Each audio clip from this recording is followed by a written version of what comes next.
our status report.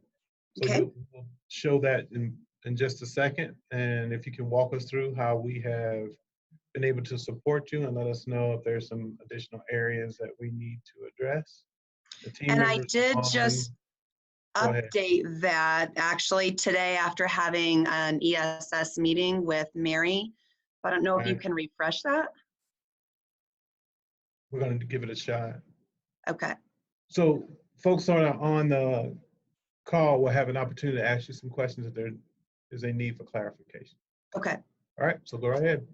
Okay, so actually I think we're in a good spot going into the new year. I did change the ESS one to meeting goals without obstacles at this point. Well, it should be green. Yeah, and it's showing green on my end. And actually I put in some new verbiage too, so I'm not sure why that says it's saved, but it's not showing that way on your end. I don't know if you have a screenshot or why it's not doing that. But I can read it to you. I think that's, well, look at in 13, see. Oh, Yeah. maybe I put it in the wrong one. That's why. Yep. All right. Sorry, I put it in the wrong spot. So I'll just start from the top if that works for you. Yeah, go right ahead. Okay. So as far as coaching support, we've had a lot of help from our instructional coach for the district, working with Andy Huang, who is our new teaching partner. She's been really supporting him in running effective PLCs. She had been helping me run PLCs until we onboarded Andy. And then now she's been kind of letting him take that over. However, they're still planning on a regular basis together, and he's kind of taking on that lead role to support especially our intermediate teachers in 3, 4, and 5 who will be taking CMAS. Melanie's also been helping Andy set up some observations at some other schools across the district that we're looking to have happen in January. For a lot of our teachers who are new to APS, who have mentors in the building, but we wanted to see some folks who are really implementing Wonders and Bridges with Fidelity and are getting good results. So Melanie's been helping Andy kind of make contact with the right people, since he's not as familiar with the schools and who might be a good contact. So we're working on sending mentors and mentees in January to, depending on the grade level and the need, either to see Wonders or Bridges. Questions on that one? No, keep going. Okay, so as far as ESS, and I'm sorry, I guess I put that in the wrong, I put it in last week's instead of this week's. Originally, I had said we had obstacles. We were really struggling getting especially mild mod off the ground this year. We had been short a person for almost the entire first quarter. And then we got an agency hire who was really struggling and needed a lot of support from Michelle, our instructional ESS coach, and it still wasn't helping. So I would definitely say we had obstacles. As of December 10th, we were actually able to hire someone on a 1-year only contract that we as a team decided would be a good fit. And so we have that person in place now. So Michelle's been working with him just the last week, pretty much, on just understanding the data collection points and how to have strong progress monitoring for those kids. She's going to be working with him more in January on the curriculum side. Right now, with all the report cards due and IEPs kind of really hitting hard, she wanted to make sure he understood the legal side. We also have Dana Rogers working with our AN folks. My understanding is she's been meeting with them weekly. Mr. Tancrete, our AP, has been working more with them and having meetings as needed. She's mostly focusing on the behavioral side of programming. I still think we need some support with the curriculum side and how that looks in effective needs. So I was glad to see just that invite even come out. That's going to be starting as far as reconfiguring AN and what our expectations are. Having said that, we also have obviously that new social worker that's going to be starting in January for effective needs. So we'll have 2 mental health folks for them. Jessica was able to get her out here last Friday to meet with both teachers briefly to meet with myself, Paul, and our other social worker. And so Mary, our consultant, is going to be working with her as soon as we come back on the 6th to kind of see how those roles might play out. We've been mainstreaming a lot more kids in affective needs, but we could use a go-between between gen ed and AN so that they're effective transitions in mainstreaming. So it feels like finally, as of this week, and that's why I was updating it today and putting it in the wrong place, obviously, that it's coming together. Like we finally have a permanent hire in mild mod who seems like he's going to be a good fit. And while we have 2 brand new AN teachers to our building and one who's still working on alternate licensure, we have the supports in place that things are going well, and we're having more mental health. So excited to see how that program will continue to improve even in the new year. As far as our CLDE support, we've been doing a lot with Diane Rosen and then my TL, Julie Dutch. Diane comes every week to meet with Julie, but then we also meet regularly together. I think it's every 2 weeks we've been meeting. Julie and Diane did one set of instructional rounds during ELD to kind of get a baseline. Together, we gave feedback to the staff about what our next steps were. And then I think it was December 2nd, all 3 of us went back into classrooms to kind of see what our trends were and maybe what our next steps will be. Right now, we have planned for January 6th to do a little bit more professional development around the assessments that Ashley's been asking staff to give and how that aligns to the DDI cycle of how to modify instructions within ELD block as well, because it seems as though they're moving through the kits, but they're not using the assessment data to really regulate reteach in ELD the same way that they do for reading and math. So that piece is coming. We were also able to kind of change up the ESL interventionist halftime that we got with DSS money. She had been working mostly with newcomers first quarter, and our concern was around our red on the SPF and how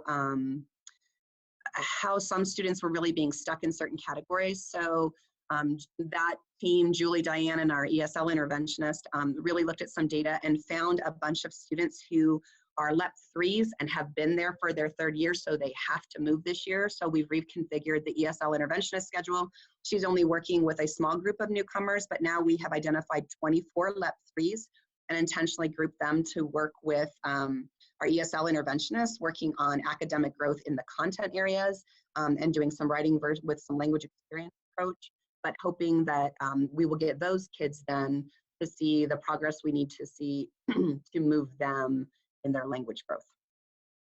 And then last, the one I think that still aren't seeing a whole lot of next steps for is just how to provide professional development for Wonders and Bridges for our folks who've actually implemented Bridges for 2 years and our folks who've implemented Wonders for 1 year. They finally have their feet under them, but it's almost like they need a 2.0 PD. Like, what's next? How do I go deeper with this? What's the most effective ways to really raise the level of rigor and not just implement it per the pacing guide?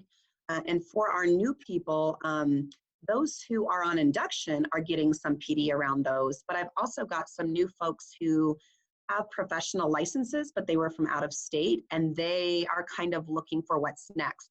Having said that, I just had a mid-year with one of those teachers, 25 years from Oklahoma, but doesn't know Wonders and Bridges or Colorado State Standards very well yet. She just got an email from someone in Equity and Learning asking her to be part of kind of a think tank to see what teachers like her need. So it looks like there's some progress there, or there's at least a think tank out there starting to look at the what's next for some of those folks, but just don't know what's going to actually happen with that yet, or if that will be timely enough to impact her instruction this year. So for now, those folks are kind of working with the coaching support from that first requested need we talked about, and some of those folks are going to be going to still go look at other classrooms across the district. So we're going to kind of use walkthroughs to maybe fill that gap for now. All right, so for the team, do you all have any specific questions for Jennifer? Yeah, Harrington, can you hear me? Yeah. Okay, perfect. So you were mentioning the assessment piece for EL Achieve.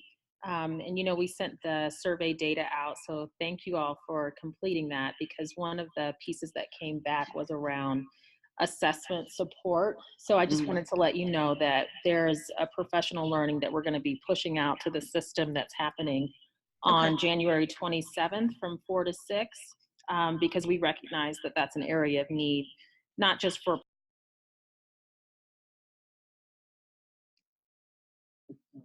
I think you just cut out, Ashley. Go ahead. You good. Okay, January 27th was the last I January heard. 27th from 4 to 6. Is that for teachers or the TLs, or who's to? That is for anyone who is implementing. And it's Okay. to kind of calibrate and get all of those questions answered that people have around specifically that assessment portion. Okay. Is there anything with that training that they're giving the assessments, but what they've been turning into our TL, sometimes they're not using the rubrics in a way that's actually probably reflective of how the kids are actually performing, like the WIDA rubric and the rubric from EL Achieve, and therefore then they're not really reteaching in a successful way. Are there any pieces that are during that are going to kind of walk them through how to accurately use the rubrics to assess, and then any next steps like a mini DDI of what to do with that? Or is that something we should do at the school level? No, so that will be part of that training, but also understanding that there's a continuation of the year one support. So this first year has just been, as we've been going out to buildings to try to calibrate and get some baseline understandings, to say what additional support as we see the data that's coming in from those sheets, that what are some things that we're seeing across the board that we need to hone in on, so that we're not just leaving year one schools going, good luck, but really providing some additional support in, as I'm collecting data, what does this mean? How do I implement this into not only just the ELD block, but how do I share this with teachers so that that data, there's a data loop coming back. Gotcha. So but the 27th is just the start of that. And we really want to get feedback from teachers upon like, how do we expand this so that that data is meaningful and that it's transferring back to students. Great, because we're trying to help them at least a baby step on the 6 a little bit while we have that day, is help them kind of see the correlation to what they're doing in DDI day. And this is the same thing, just with another content area, because they're using it with fidelity, but they're not using the assessments in an effective way to really make good choices for next steps. And we also don't have every teacher using it just yet because it's a heavy lift. So we wanted to just small piecemeal that out so that we can get a core group of teachers so that then they can then turnkey that to the rest of the ELD teachers. Great. So it's a learning curve for sure. Yeah, no, it's a good start. It's just we noticed when they gave those assessments, I'm glad you actually said they were mandatory, because we're noticing some holes in the ways people are using. Okay. Well, thank you. Thank you. Any additional questions? So Jennifer, is there anything that you need in addition to what we've talked about?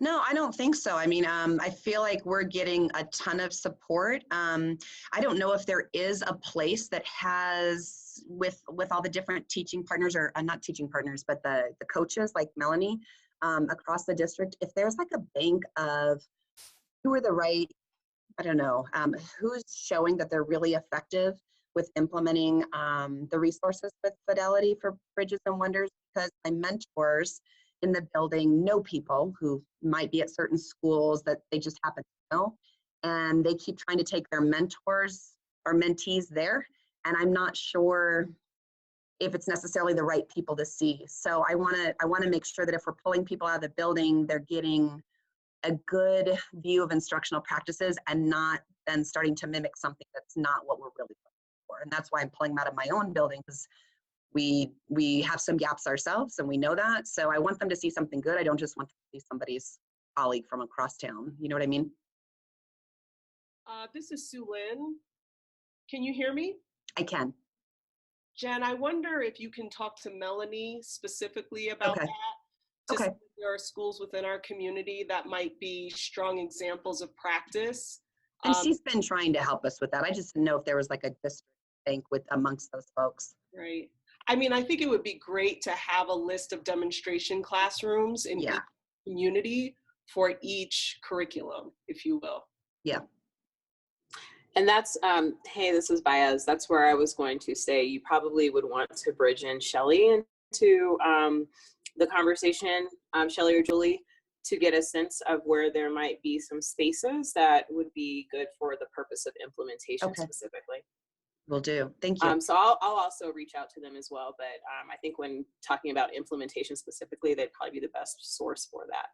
Great. Okay, I will.